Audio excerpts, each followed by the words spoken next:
We're ready to talk some football a little bit today. You know, I was thinking about, hey, what's up, Sarah? What's going on, girl? Now she's a resident Viking fan.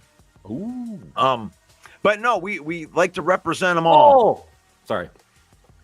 It's okay. It's okay. We got a Skull in there. We got a Go Pack going there. Steve's in there. You know, we got Bear. So we have all four teams in the NFC North that are represented here. And I wanted to do a show completely dedicated to D tackles. We did that. One dedicated to D ends. We did that. I don't want to do one dedicated to linebackers because I don't think that we need linebackers as much. So, you know, if you want to talk linebackers, that's cool. But I wanted to get into some underrated guys right here because a lot of us believe that, you know, I mean, there's a portion of the fan base, and we got to give them some credit, that are very skeptical on Brad Holmes really just kind of staying still and just doing that sign our own guys type of thing. So I really wanted to talk about the underrated guys, the guys that the Lions are probably counting on a hell of a lot more than, you know, just, you know, Joe Schmo fan base that has a jersey. So I don't know. We want to go back and forth right here if we just want to just kind of talk about some of these guys, but I'm just going to start it out right here. And let's start with Levi Onwuzurike. Good one. Onwuzurike. Right there. Give me your thoughts on Onwuzurike. Are we underselling the value that he's going to bring here, or what they're expecting out of him? I do. This is the perfect player to start with. I think this is the underwhelming signing in the offseason that I think is going to pay the most dividends. I think this is the guy that we talked about. He's kind of playing out of position last year. He struggled with injuries early on in his career. So there's a lot of, you know, what ifs with him. But I think if guys can get healthy, and you touched on it in our last recording, is that ultimately health is probably our biggest need, or one of our biggest needs. And if guys around him stay healthy and he's able to play in his position, he can have a true impact on the defensive line. And it's probably a huge reason why they didn't make a big splash move. They like Levi moving back into his natural D tackle position. And there's work to be done in the draft, don't get me wrong, but I like Levi a lot. I think what happens with a lot of people when it comes with these guys is it's almost like the first 2 years, it's like that's everything that you're going to think about the guy for the rest of his career, and it's hard to shake it. And he didn't play a lot the first couple of years because he had that lower back thing that was going on, and he actually had a spinal infusion done. And I don't know. After the second year, I was doing shows, and we were talking like his career might be over. Yeah, like it's a bust of a pick, and I was okay with it at that point because, you know, you can't. What are you gonna calling it a bust? The guy hadn't played, right? So he fights his way back in year 3, and just kind of like, hey, let's just see if this back can hold up a little bit. And he makes it through the whole season and plays limited snaps. And then last year, with the need that we had on the defensive line, he had to play all over the place. Yeah. But he played a lot of snaps last year and had his best career as a pro. So when the Lions see this, to me, they see this upward trajectory. You lose your first 2 years, but then you're like, okay, his back can handle it. Oh, wow, he's actually an above average to a plus player. So that's why they gave him a 1-year deal. And I think we expect more out of Levi Onwuzurike because we're not going to have Aleem McNeil at the beginning of the season. He's going to have to step up with DJ Reader and get in there. That's a good point. Which brings me to another guy. I mean, I want to stay right here because one of these guys, if you just look at the law of average, is going to step up and be the impact guy that they need. The other one is Broderick Martin. This is a guy that was drafted in the 3rd round, and I'm widely seeing this. He's already considered a bust. So most of the fan base has already given up on this guy. But to me, I think you need 3 years to really just see what it is. He's going into his 3rd year. I got my eyebrow up on this guy. He hasn't done much. I don't have a lot of like positive things to just throw on there because there isn't yet. but to me, the data is incomplete. What are your thoughts on Broderick Martin going into year 3? Yeah, that's that one is the one I hear more about than anything else. You're exactly right. This guy's already a bust, and I had posted something on my page kind of asking that same question, and it seemed like the fan base has turned a little bit in the other direction now. I think they're giving a little bit more faith in allowing one more season with him. But this is the make or break. I think as a 3rd-round draft pick, the size that he brings and what he could be with a healthy defensive line. But the problem is he's also had injury concerns. He only played in 3 games in 2023. So again, another guy where he hasn't had enough of that shit to know exactly what he can be. So you're right. Between Broderick Martin and Levi, if they could hit on one of these 2 players, I think they've set themselves up pretty well. And these contracts are nothing. These are 1-year deals that will ultimately not hurt them at all if it doesn't pan out. Yeah, I like Broderick Martin. I like the pick when it was. So when you say developmental, I always just throw the first year out. But the thing is like, I'm not going to sit up here and be like, yeah, man, I can't wait. Broderick Martin's going to go tear it up, man. But to just completely poo-poo on the guy and just say that he's not going to have any impact, he's going to have a chance to make the team. But they brought up enough people like with the Roy Lopez's and, some of the guys on the interior that are carried over that, Mekhi Wingo, you're not just going to be able to just, skate into this season on the roster as a guy just because you were a 3rd-round draft pick. So he's going to have to step it up. I think the other thing is too, like, he's a guy that Brad Holmes pinpointed and moved picks around to go get. So if people who are detractors of that strategy or Brad Holmes at all can look at that and go, well, that's the guy they wanted. If they're going to move up and move around the draft pick and give up capital to get this guy, then he better pay off. Well, look, Brad Holmes's percentages are certainly in a favor compared to what he's given so far. So we're not going to hit on every single pick, but I still think we got to give a little more time for him. We love the interior, the guys that are from here. And I understand that there is talented guys that are out there, but we have a good problem right now. The reason that we're not signing people is because Brad Holmes is drafted so well that we're going to have trouble just keeping the guys that were drafted that were here. And those are the most important guys are the guys that have been training here, that know where the cafeteria is, they know where their locker room is, they don't have to be shown around the town, they know exactly how the training camps work, how the competitions work. Like these really talented guys that you want from outside. I mean, I love the idea of getting Trey Hendrickson, but he's never been here before. There's no guarantee that he's going to play as well here that he did in the last place. It might just be a culture shock to him, and he might be awful. The guys that we have on the team are guys that know what's going on. Like, I don't think Josh Pascal's the end-all, be-all, but as a 3rd defensive end coming off as long as you're not counting on him as the number 1 snap guy, he's been okay in a rotation. I didn't write him. I'm gonna have to write his name in there, right there. Let's talk a little bit about Josh Pascal. What type of impact? What do you think? What are your thoughts on Josh Pascal? Yeah, there's another one where I think he's a victim of where he was taken in the draft. So he's a 2nd-round pick, and you expect production out of a guy that they pinpoint in the 2nd round, and it's mostly paid off for the Lions. But in this case, I think you still got to give time.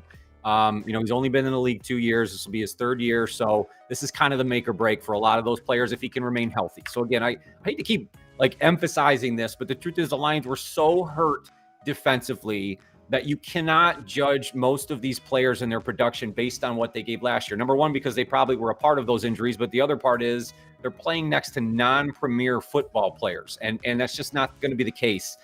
So again, I think this year is a huge judgment year for him as well. And they need some production because he's on a rookie deal, and this could be one of those things that if you can get something out of him between him and Marcus Davenport, there's where you're hoping to get a little production. Ooh, you said the bad word right there that nobody like. Can't say Marcus Davenport. You can't take that serious.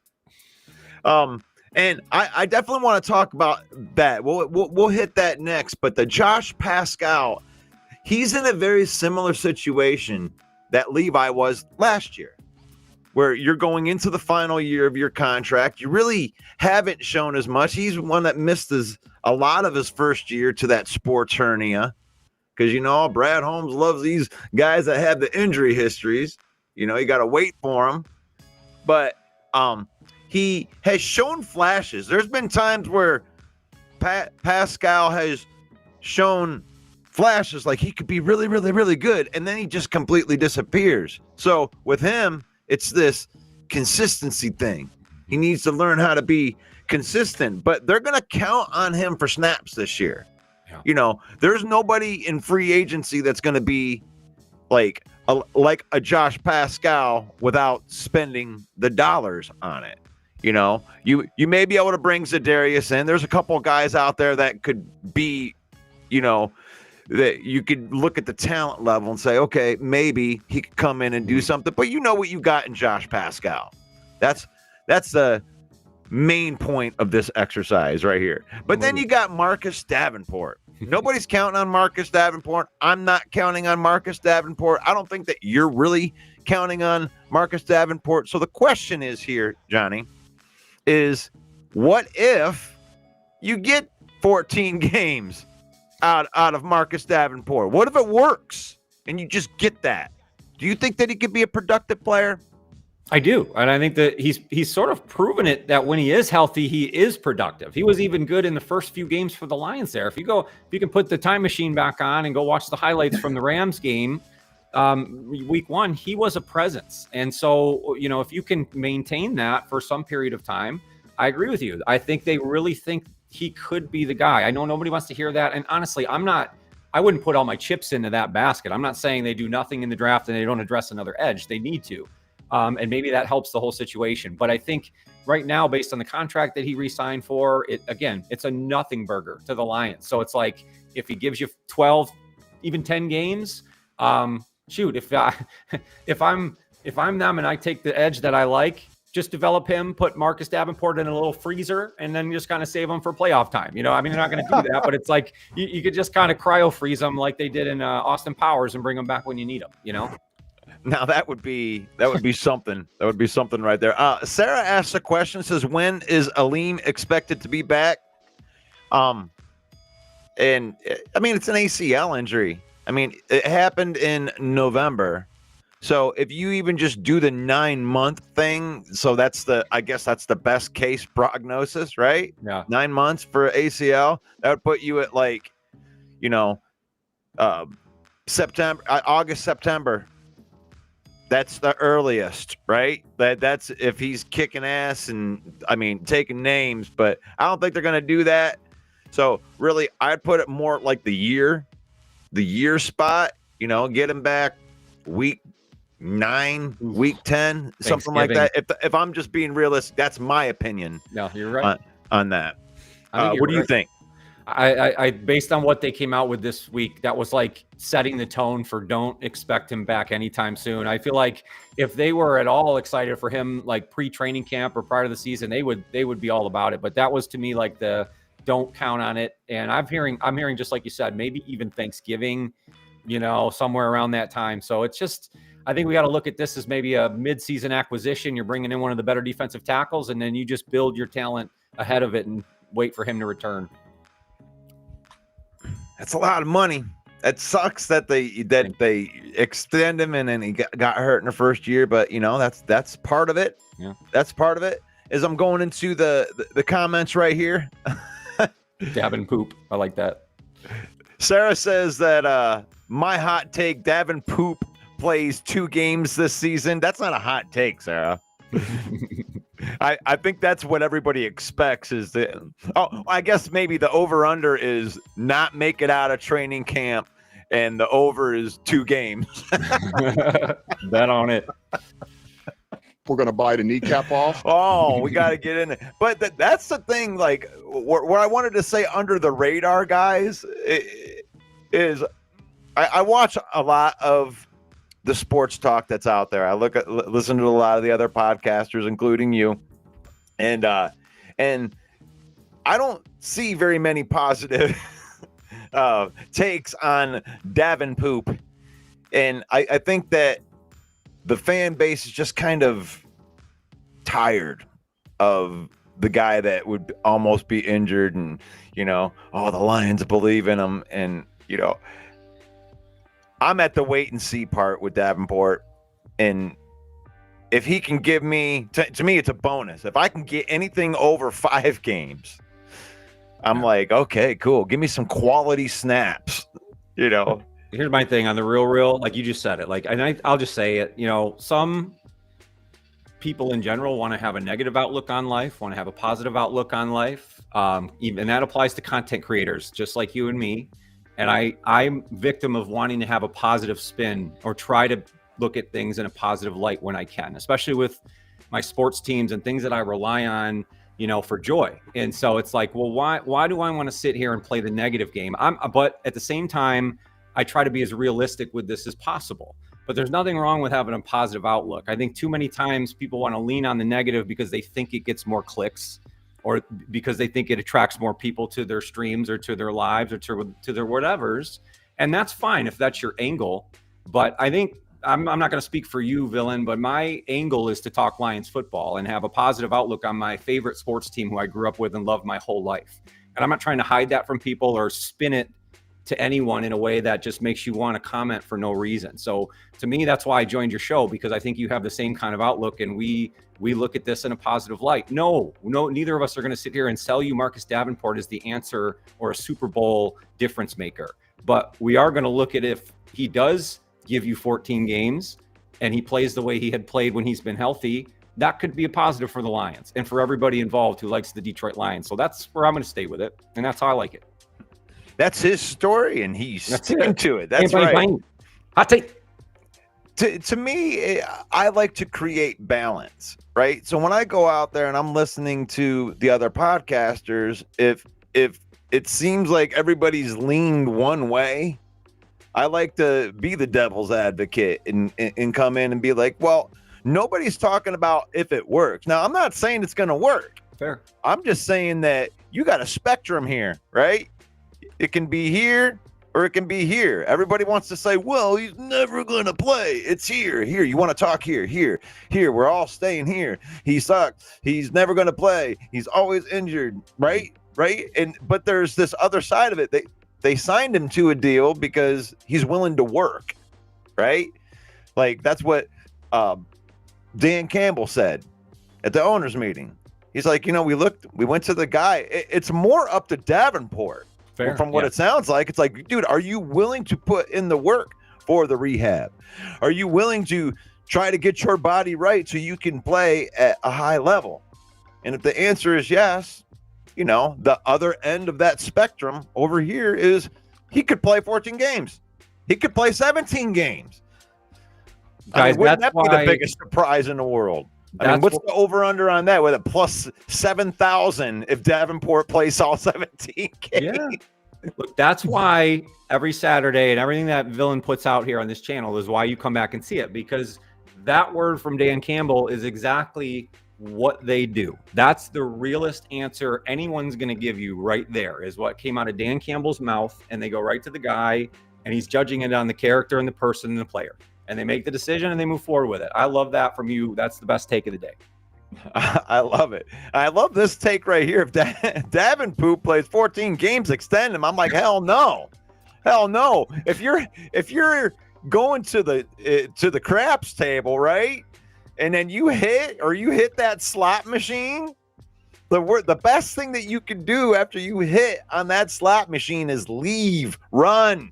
If you get 14 games out of Davenport, call it a win and be like, see you later, sayonara.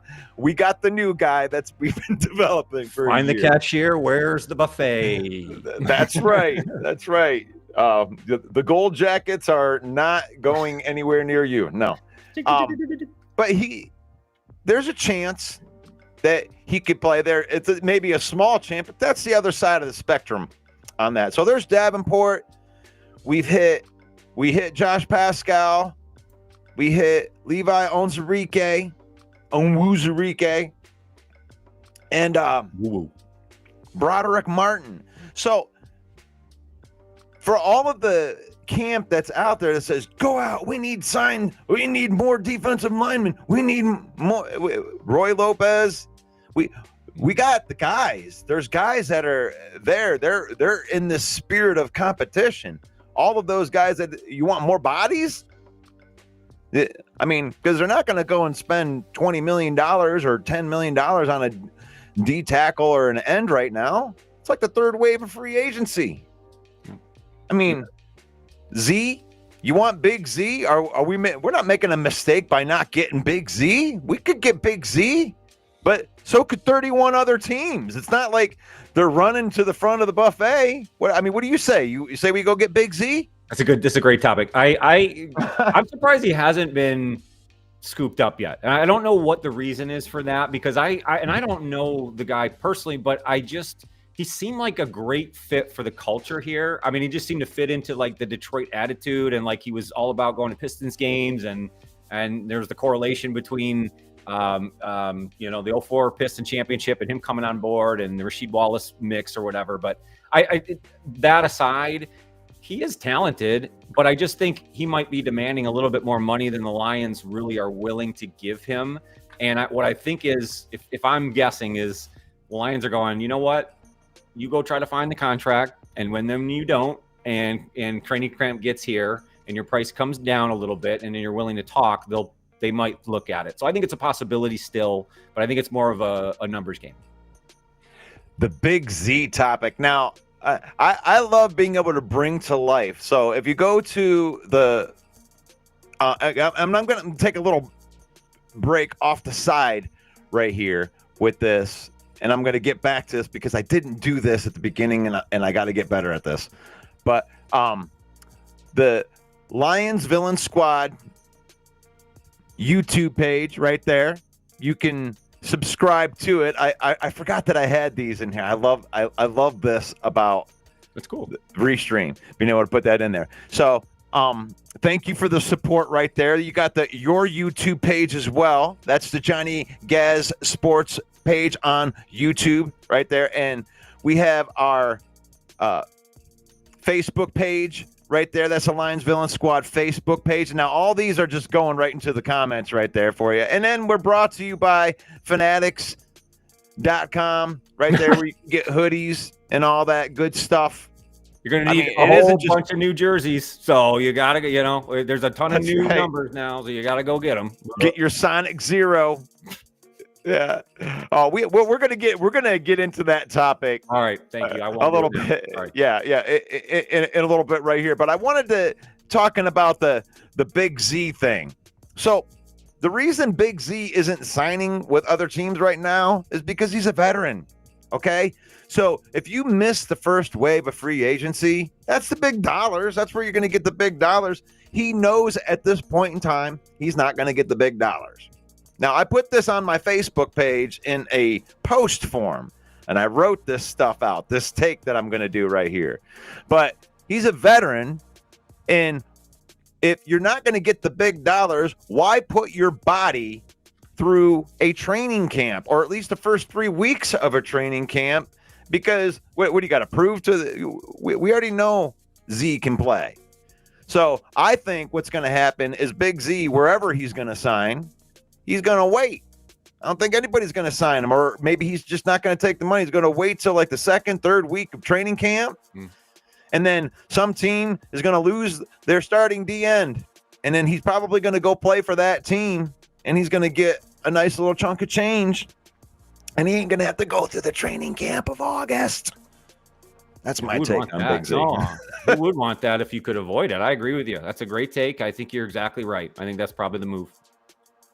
So let's get into this right here. We'll break this up because I got a couple more guys in here, but let's talk about the number switch. Oof, okay. They went and they did a little stumble-rooski right here, and all of the main players, it seemed like you got Jahmyr Gibbs, right? You got Jamison Williams, Ennis Rakestraw. Give me your thoughts on this, top to bottom. What do you think of these number switches? All right. Oh man, I'm sorry. I'm going to do this to you.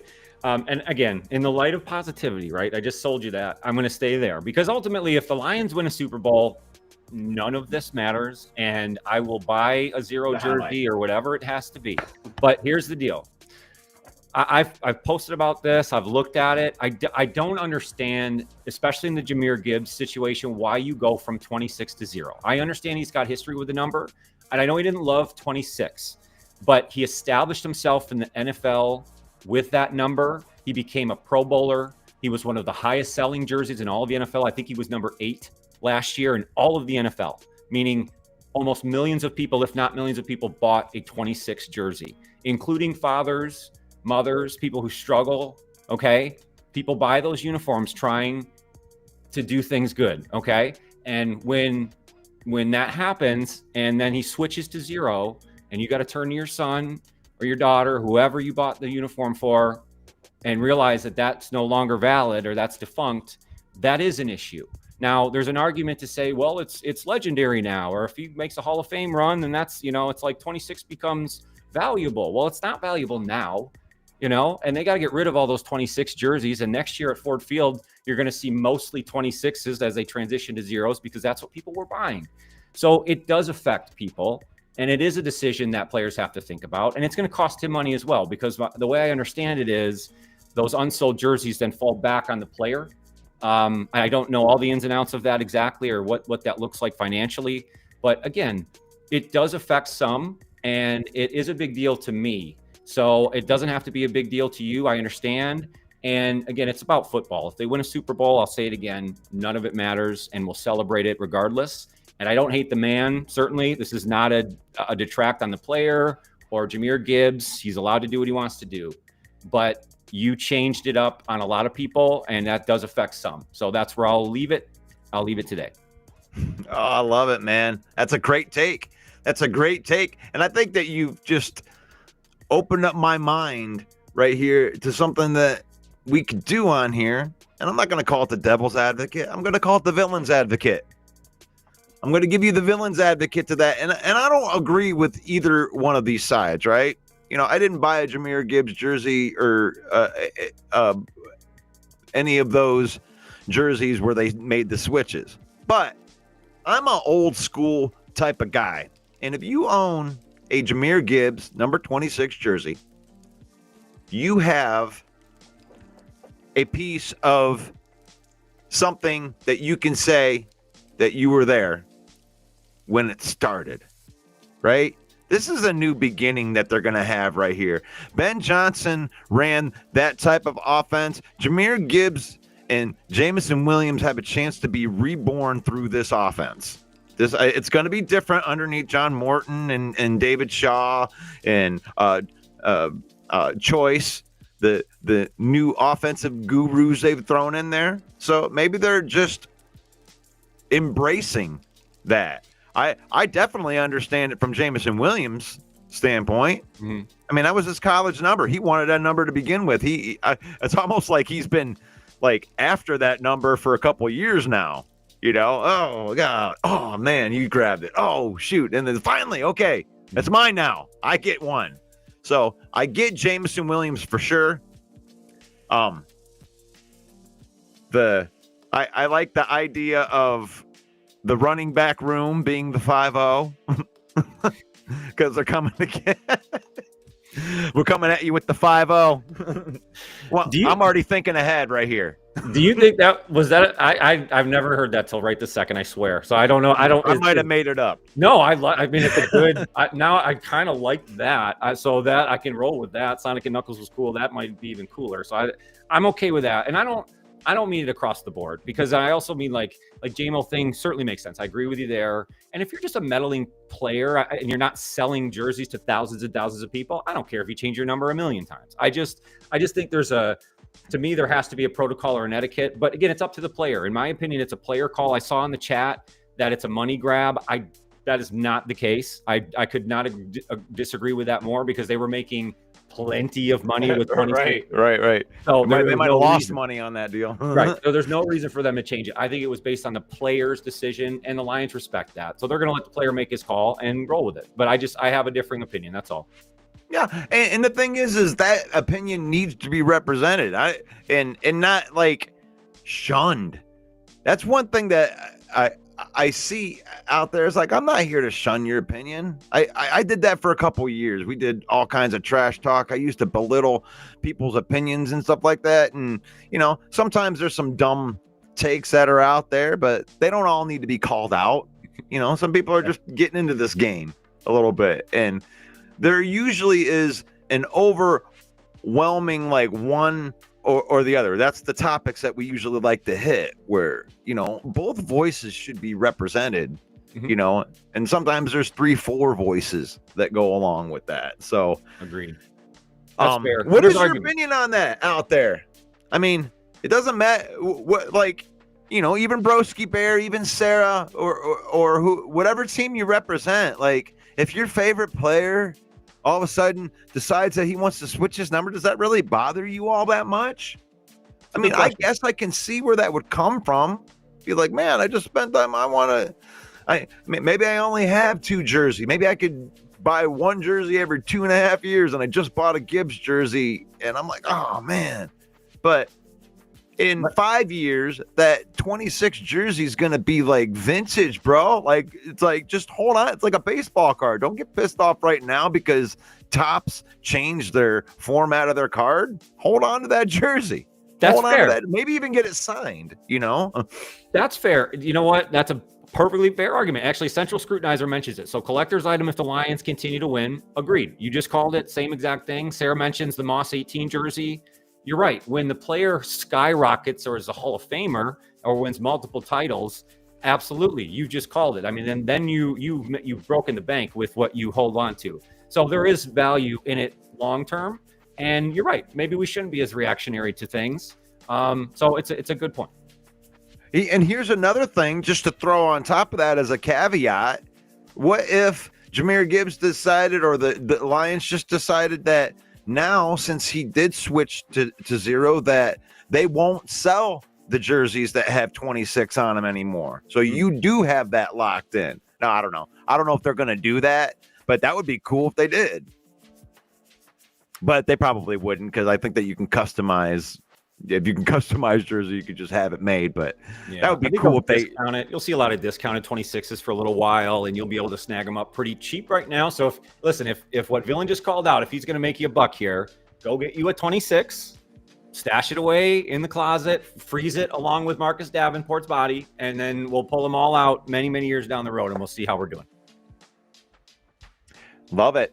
Love it. Getting some opinions in there. Broski doesn't own jersey. Yeah, you don't have to spend a bunch of money on your team to be a fan. Fair. But I'm not under that. Like, just because you have the awesome collection, even like my collection was borrowed and ended up being mine. This was Bob Wisely. And if you're watching, thank you again for this awesome old school. I got a lot of great stuff in my background because of other people's fandoms, how much they got to collect.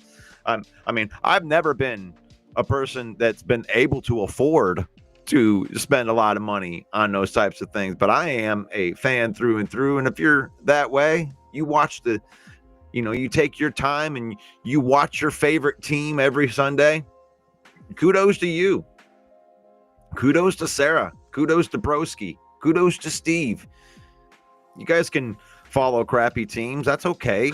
I'm okay with that. And we can be on here and talk a little bit of trash with each other. You like that? I haven't had that any segment courtesy of at Villain Squad. What? Pardon me? Go ahead. That segment is courtesy of at Villain Squad.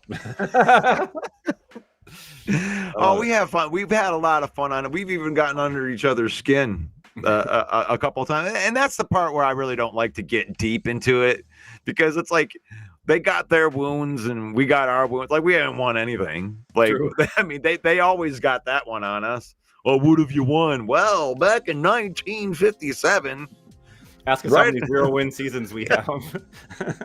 It's like, man, back in the day, they used to scrape off the horse poop on the way to the stadium. Like, Back in the Wayne Fonts era when things were just incredible.